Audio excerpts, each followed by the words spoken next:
23 வயசே ஆன ஒரு பெண் 7 மாசத்துல 25 மேரேஜ் பண்ணி, அதுவும் சட்டப்பூர்வமா ரிஜிஸ்டர் செஞ்சு மேரேஜ் பண்ணி பல லட்சம் ரூபாய் ஆட்டையை போட்டிருக்காங்கன்னு சொன்னா நம்ப முடியுதா?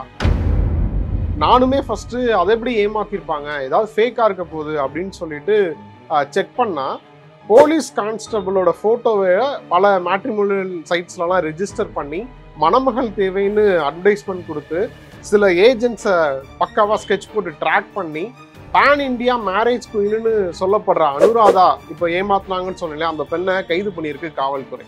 அது மட்டும் இல்லாமல் இந்த மாதிரி ஏகப்பட்ட பேர் ஏமாத்திக்கிட்டு இருக்காங்க. இந்த அனுராதா கேங்ல இருக்கக்கூடிய பல பேரும் வெளியில இருந்து ஏமாத்திக்கிட்டு இருக்காங்க அப்படின்ற மாதிரி எச்சரிக்கை கொடுத்துருக்கு காவல்துறை.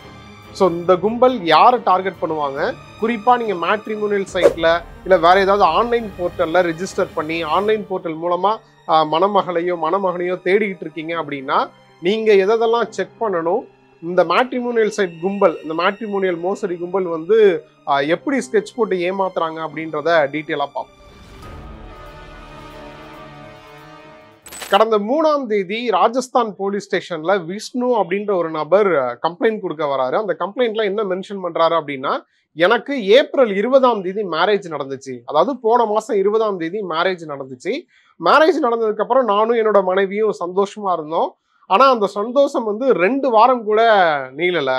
கரெக்டா 11 நாள் கழிச்சு, அதாவது கடந்த மே 2ஆம் தேதி 12வது நாள் நைட்டு வந்து எங்க வீட்டுல இருந்த 1.25 லட்சம் மதிப்பிலான நகையை, அப்புறம் வந்து கேஷா இருந்த ஒரு 30,000 ரூபாய் மதிப்புல ஒரு போனு எல்லாத்தையும் எடுத்துட்டு என்னோட மனைவி ஓடிட்டா அப்படின்னு சொல்லி அந்த கம்ப்ளைண்ட்ல மென்ஷன் பண்ணி கொடுக்குறார்.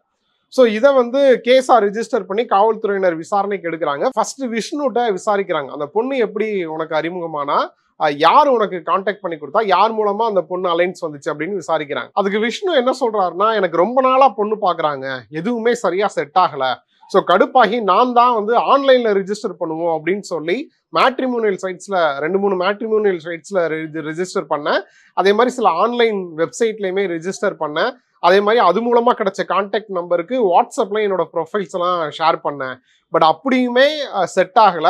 பட் என்னோட மேட்ரிமோனியல ரெஜிஸ்டர் பண்ண ப்ரொஃபைலை பார்த்து 2 ஏஜென்ட் வந்து எனக்கு கால் பண்ணாங்க. அந்த ஏஜென்ட் மூலமா தான் அனுராதா போட்டோ வந்து எனக்கு ஷேர் ஆச்சு.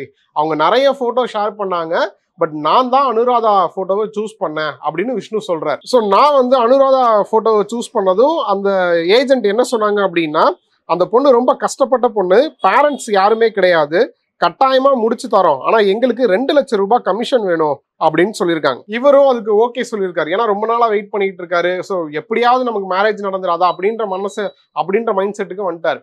ஸோ ஓகே எனக்கு முடிச்சுட்டாங்க அப்படின்னு சொல்றாங்க. ஸோ அதுக்கப்புறம் 2-3 நாள் போகுது. விஷ்ணுக்கு அந்த ஏஜென்ட் கால் பண்ணி உங்க போட்டோவை அனுராதாட்ட காமிச்சா அவங்களுக்கு பிடிச்சிருக்கு. பட் என்னன்னா அவங்க சைட்லேருந்து வைக்கக்கூடிய ஒரே கண்டிஷன் என்ன அப்படின்னா, மேரேஜை வந்து லேட் பண்ணிடக்கூடாது. ஏன்னா ஆல்ரெடி இப்படி ஒருத்தர் பேசிட்டு மேரேஜின்னு வரும்போது அந்த பொண்ணு ரொம்ப கஷ்டப்பட்ட பொண்ணுன்னு தெரிஞ்சதுக்கு அப்புறம் விட்டுட்டு போயிட்டாரு.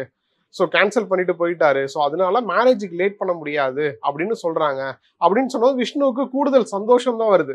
ஏன்னா இப்போ சீக்கிரம் மேரேஜ் பண்ணிக்கலாம், ஏன்னா இவ்வளோ நாள் வெயிட் பண்ணதுக்கு ரொம்ப சீக்கிரமாவே நடக்குது அப்படின்னு சந்தோஷத்துல அவங்க சொல்ற கண்டிஷனுக்கு ஓகே சொல்லி கடந்த ஏப்ரல் 20ஆம் தேதி நீதிமன்றத்துல பதிவு செஞ்சு ரிஜிஸ்டர் மேரேஜ் பண்ணிருக்காங்க.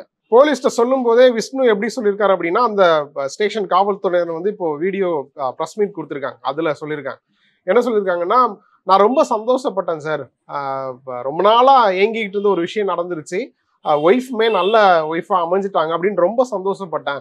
ஆனா அந்த சந்தோஷம் வந்து 2 வாரம் கூட தாண்டல. ஸோ 12வது நாள் வந்து எனக்கு இப்படி ஒரு நிலைமை ஆயிடுச்சு அப்படின்னு ரொம்ப வேதனைப்பட்டு பேசியிருக்காரு விஷ்ணு. பட் காவல்துறையினருக்கு என்ன அனுராதாவை பத்தி விசாரிக்கும் போது என்ன தகவல் கிடைக்குது அப்படின்னா, அனுராதா விஷ்ணுவை மட்டும் ஏமாத்தல, இந்த மாதிரி ஏகப்பட்ட பேரை ஏமாத்திருக்கா அப்படின்ற மாதிரி தகவல் கிடைக்குது.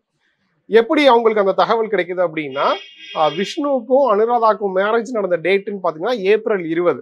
ஆனா ஏப்ரல் 20க்கு அப்புறம் அனுராதாவோட போட்டோ 2-3 அதே மாதிரியான மேட்ரிமோனியல் சைட்ஸ்ல ரிஜிஸ்டர் செய்யப்பட்டு வேற பேர்ல ரிஜிஸ்டர் செய்யப்பட்டிருக்கு. ஸோ இப்படி ஏமாத்துறதையே ஒரு வேலையா செஞ்சுக்கிட்டு இருக்கு இந்த கும்பல் அப்படின்றது காவல்துறையினர் கண்டுபிடிக்கிறாங்க. பட் என்னன்னா யாருமே கம்ப்ளைண்ட் கொடுக்க வரலையே அப்படின்னு யோசிக்கிறாங்க. ஸோ உடனே என்ன பண்றாங்க, இந்த பொண்ணோட போட்டோவை ஷேர் பண்ணி யாராவது இந்த பொண்ணு மூலமா ஏமாந்துருந்தா கம்ப்ளைண்ட் பண்ணலாம் அப்படின்ற மாதிரி அனௌன்ஸ் பண்றாங்க. அப்போ கூடுதலா காவல்துறைக்கு சில தகவல் கிடைக்குது. ஸோ அந்த அனௌன்ஸ்மெண்ட்டை பார்த்துட்டு சில பேர் வந்து காவல்துறையினருக்கு நேரடியாகவும் இல்ல போன் மூலமாகவும் தொடர்பு கொண்டு என்ன சொல்றாங்க அப்படின்னா, நாங்க கம்ப்ளைண்டா கொடுக்கல, கம்ப்ளைண்டா கொடுத்தா எங்க பேரு வந்து வெளியில வரும், ஸோ எங்க பேர் எதுவுமே வெளியில சொல்ல மாட்டீங்க அப்படின்னா நாங்க சில தகவல்கள் தரோம் அப்படின்னு சொல்லிட்டு அவங்க சில ஏஜென்ட் என்னை வந்து அனுராதாவை இந்த ஏஜென்ட் தான் அறிமுகப்படுத்தினாரு அப்படின்னு சொல்லி சில ஏஜென்ட்ஸோட கான்டாக்ட் நம்பர் கொடுத்துருக்காங்க.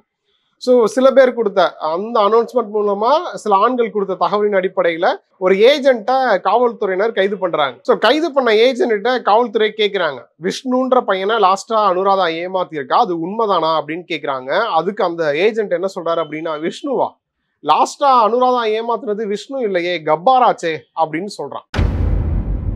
இது என்னடா புது ட்விஸ்டா இருக்கு அப்படின்னு சொல்லிட்டு கப்பாரை தேடி பிடிச்சி கப்பாரை கூப்பிட்டு வந்து விசாரிச்சா, கப்பார் சொல்றது, என்னை 2 லட்சம் ஏமாத்திட்டா, என்கிட்ட 2 லட்சம் ஆட்டையை போட்டுட்டா, முஸ்லீம்னு சொல்லி தான் என் மேரேஜ் பண்ணா, பட் எல்லாமே போயிடுச்சு அப்படின்னு சொல்லி கப்பாரு புது கதையை சொல்லியிருக்காப்ல. அது மட்டும் இல்லாம கப்பார் வந்து இன்னொரு ஏஜென்ட் கான்டாக்ட் நம்பர் கொடுத்துருக்காரு. ஸோ காவல்துறையினர் என்ன முடிவுக்கு வராங்க அப்படின்னா, இது இப்படியே போயிட்டு இருந்தா சரியா இருக்காது, பட் ட்ராக் பண்ணி இன்வெஸ்டிகேட் பண்றது ஒரு சைடு நடந்தாலும் இந்த பொறி வச்சு பிடிக்கிறதுன்னு சொல்லுவாங்கல்ல, ஸ்கெட்ச் போட்டு அந்த டார்கெட் பண்ற நபரையே சொந்த இடத்துக்கு, அதாவது பர்டிகுலரா ஒரு இடத்துக்கு வர வச்சு பிடிக்கிறதுன்றது, அந்த மாதிரி ஏதாவது பிளான் பண்ணலாம் அப்படின்ற ஐடியாவுக்கு காவல்துறையினர் வராங்க. ஸோ உடனே காவல்துறையினர் என்ன பண்றாங்க, விஷ்ணுவும் கப்பாரும் ரிஜிஸ்டர் பண்ண அதே matrimony sites, online portal, WhatsApp நம்பர்லன்னு ஒரு கான்ஸ்டபிள் போட்டோவை மணமகள் தேவைன்னு குறிப்பிட்டு ஷேர் பண்றாங்க. ஷேர் பண்ணதுக்கு அப்புறம் போலீஸ் நினைச்ச மாதிரியே 2 நாளுக்கு அப்புறம் அனுராதாவோட போட்டோ ஒரு வாட்ஸ்அப் நம்பர் மூலமா இந்த ஷேர் பண்ண கான்ஸ்டபிளோட நம்பருக்கு ஷேர் ஆகுது. ஸோ கான்ஸ்டபிள் போட்டோ ஷேர் ஆன 2 நாள்ல போலீஸ் நினைச்ச மாதிரியே அனுராதாவோட போட்டோவை ஒரு ஏஜென்ட் வந்து வாட்ஸ்அப்ல கான்ஸ்டபிளுக்கு அனுப்பியிருக்காரு. ஸோ அது மூலமா ட்ராக் பண்ணி 2 நாளுக்கு முன்னாடி ராஜஸ்தான்லயே வேறொரு புதிய நபர் கூட வீட்டில் இருக்கும்போது காவல்துறையினர் வந்து அனுராதாவை மிட் நைட்ல கைது பண்ணியிருக்காங்க. கொஞ்சம் லேட்டா இருந்தா அந்த புதிய நபரோட பணமும் நகையுமே காணாம போயிருக்கும். ஆனா விசாரணையில என்ன தெரிய வந்திருக்கு அப்படின்னா, கடந்த 7 மாசத்துல அனுராதா 25க்கும் அதிகமான மேரேஜ் பண்ணிருக்கா அப்படின்றது தெரிய வந்திருக்கு. அனுராதா ஹிந்தின்னு மட்டும் இல்ல, உருதும் அனுராதாக்கு தெரியும் அப்படின்றதுனால உருது தெரிஞ்ச சில இஸ்லாமிய மத முறைப்படியும் அனுராதாக்கு நிறைய டைம் மேரேஜ் நடந்திருக்கு. ஹைதராபாத்லயும் ஒரு மேரேஜ் நடந்திருக்கிறதா சொல்லப்படுது. ஸோ பல ஸ்டேட்ல மேரேஜ் பண்ணியிருக்கா அப்படின்றது தெரிய வருது. இதனாலதான் பேன் இண்டியா மேரேஜ் குவீன் அப்படின்னு சொல்லிட்டு அனுராதாவை காவல்துறையினர் டேம்ல சொல்றாங்க. சரி, எல்லாம் ஓகேப்பா, அனுராதா ஏன் இப்படி பண்ணணும், அனுராதாக்கு 23 வயசு தான் ஆகுது அப்படின்னும் போது ஏன் இது இப்படி பண்ணணும், உண்மையிலேயே அனுராதா வந்து கஷ்டப்பட்ட ஃபேமிலியா அப்படின்னு கேட்டா கஷ்டப்பட்ட ஃபேமிலிலாம் கிடையாது. உத்தரப்பிரதேச மாநிலத்தை சேர்ந்த அனுராதா ஒரு பிரைவேட் ஹாஸ்பிட்டல்ல ஒர்க் பண்ணியிருக்காங்க, நல்ல சம்பளமும் வாங்கியிருக்காங்க, நல்ல செட்டில்டு ஃபேமிலி தான். ஆனா அனுராதாக்கு திருமண வாழ்க்கை சரியா அமையல. கணவர் வந்து குடிக்கு அடிமையானவரா இருந்திருக்காரு, சம்பாதிக்க வேலைக்கு போகாம இருந்திருக்காரு. அது மட்டும் இல்லாம வரதட்சணையா சில லட்சம் கொடுத்து தான் அனுராதா வந்து அந்த நபரை மேரேஜ் பண்ணியிருக்காங்க. ஆனா அனுராதாவோட வருமானத்தையே எதிர்பார்த்துக்கிட்டு இருந்திருக்காரு அந்த நபர். ஸோ விவாகரத்து வாங்கிட்டு அனுராதா வந்து போபாலுக்கு வந்து தனியா ஷிஃப்ட் ஆயிருக்காங்க. அங்கதான் லோக்கல் ஏஜென்ட் இருப்பாங்க இல்லையா, அதாவது திருமண ஏஜென்ட் கூட சேர்ந்து இப்ப அனுராதா பண்ண மாதிரியே ஏமாத்திட்டு இருந்த சில பேரோட ஃப்ரெண்ட்ஷிப் கிடைச்சிருக்கு. அவங்க மூலமா அதே மெத்தடை ஃபாலோ பண்ணி அனுராதா வந்து பல லட்சம் ஆட்டை போட ஆரம்பிச்சிருக்காங்க. அதாவது தன்னோட திருமணத்தினாலதான் வந்து தான் ஏமாத்தப்பட்டேன் அப்படின்றத உணர்ந்து என்ன பண்ணிருக்காங்க, தன்னை தேடி வரவங்களையும் தான் ஏமாந்த மாதிரி ஏமாத்தணும்னு சொல்லிட்டு அதையே ஒரு தொழிலா பண்ண ஆரம்பிச்சிட்டாங்க. இப்ப அரெஸ்ட் பண்ணிருக்கிறது அனுராதாவை மட்டும் இல்ல, ரோஷினி, ரகுபீர், கோலு, மஜ்பூத் சிங் யாதவ், அர்ஜுன்னு 7-8 பேர் வந்து இந்த கும்பல்ல இருந்திருக்காங்க. 7-8 பேரையுமே கைது பண்ணியிருக்காங்க. இது இல்லாம இந்த கும்பலோட லிங்க்ல இருந்த நிறைய வந்து கும்பல் வந்து தனித்தனியா செயல்பட்டு இருக்கு, எல்லா ஸ்டேட்லயுமே இந்த கும்பல் இருக்கலாம் அப்படின்ற மாதிரி காவல்துறை தரப்புல இருந்து சொல்லியிருக்காங்க. ஸோ காவல்துறை தரப்புல இருந்து அந்த எச்சரிக்கை கொடுத்திருக்காங்க. ஸோ ரொம்ப அலர்ட்டா இருங்க. குறிப்பா மேட்ரிமோனியல் சைட்ஸ்ல இல்ல ஆன்லைன் போர்ட்டல்ல இல்ல வாட்ஸ்அப் மூலமா உங்க ப்ரொஃபைல ஷேர் பண்ணி பொண்ணு தேடுறீங்க, அப்படி எதுவா இருந்தாலுமே சரி, புதுசா ஒருத்தவங்க அறிமுகமாகி சில விஷயங்கள் பண்றாங்க அப்படின்னா எச்சரிக்கையா இருங்க. அந்த கும்பல் உங்களை ஏமாத்துறதுக்காக எந்த எக்ஸ்ட்ரீம் வேணாலும் போவாங்க. இப்போ எக்ஸாம்பிள் இப்போ அனுராதாவே எடுத்துக்கோங்களேன். இப்போ 7 மாசத்துல 25 மேரேஜ் அப்படின்னா அவங்க டார்கெட் பண்ணியிருக்கிற அந்த 10 நாள் இருக்கு இல்லையா, அந்த 10 நாள் வந்து கணவருக்கு, அந்த 10 நாள் ஒவ்வொரு கணவர் கூட இருந்திருப்பாங்க, அந்த கணவருக்கு சந்தேகம் வரக்கூடாது அப்படின்றதுனால எல்லா விதத்திலையுமே அவங்க அட்ஜஸ்ட் பண்ணி தான் இருந்திருக்காங்க. ஸோ அதனால தான் சொன்னேன், அந்த கும்பல் உங்களை ஏமாத்தணும் அப்படின்னா எந்த எக்ஸ்ட்ரீம் லெவலுக்கு வேணாலும் போவாங்க. அது பொண்ணாவும் இருக்கலாம், ஆணாவும் இருக்கலாம். ஸோ ரொம்ப எச்சரிக்கையா இருங்க. திருமணம் அப்படின்ற பேரை சொல்லி மிகப்பெரிய அளவில் மனசாட்சியே இல்லாம ஏமாத்திக்கிட்டு இருக்காங்க. அலர்ட்டா இருக்கும்.